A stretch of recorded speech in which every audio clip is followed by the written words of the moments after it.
Hi, Dr. Pachenik, Steve Speaks. Today I want to talk about the fact that President Trump has correctly announced that we, the United States, will no longer be part of the INF Treaty with Russia. What is the INF Treaty? It relates to the intermediate nuclear force structures that we had in the United States as well as in Europe. What it says is that Putin has not lived up to his part of the bargain. In 2007, he announced that he wanted to leave the INF Treaty.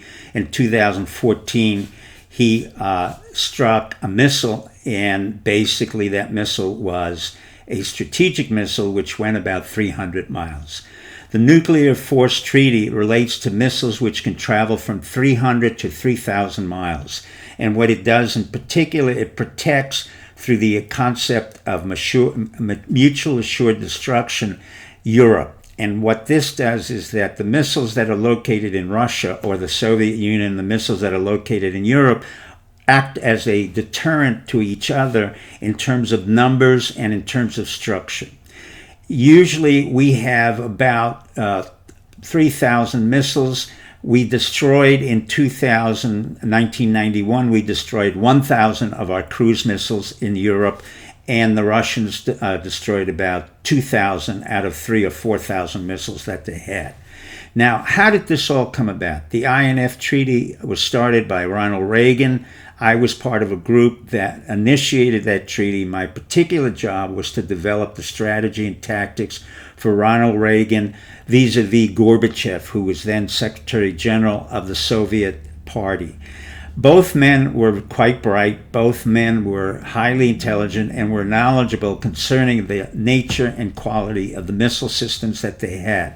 The most important part was the fact that both men understood the concept of mutual assured destruction, which meant that if we have 3,000 missiles, the Russians have 3,000 missiles, we're not going to go off and shoot off a missile because the numbers of missiles acts as a deterrent. So we didn't want to get into first strike capability. I worked at that time with a very talented group of operatives at the CIA. One was the head of the political profiles, Jerry Post, who was well identified, and the other one was an extremely talented national intelligence officer by the name of Fritz Ehrmath.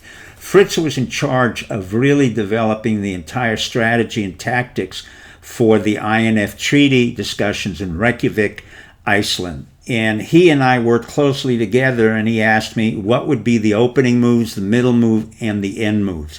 Without getting into specifics, what we did was to outline the personality of Reagan, who was witty, sharp at the time, also could hold his own in terms of dealing with somebody who was an engineer like Gorbachev, who was also extremely bright, very personable, but extremely verbose. So we had a laconic individual in the persona of Reagan, and we had a very verbose individual in the persona of Gorbachev.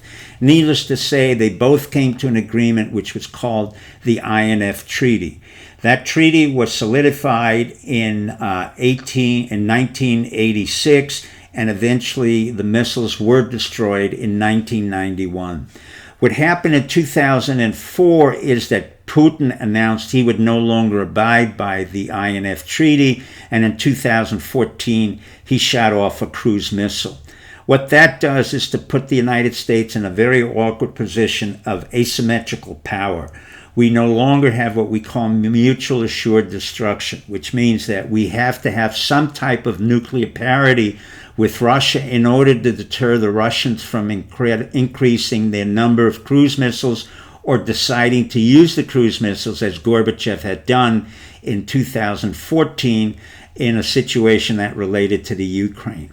Now, I'm not warmongering. This is not about warmongering. This is about explaining to you, the public, how we came to these treaties and who is involved.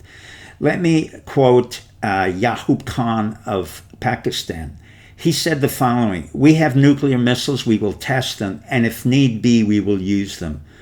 God help us that occasion will never occur. Thank you and good night."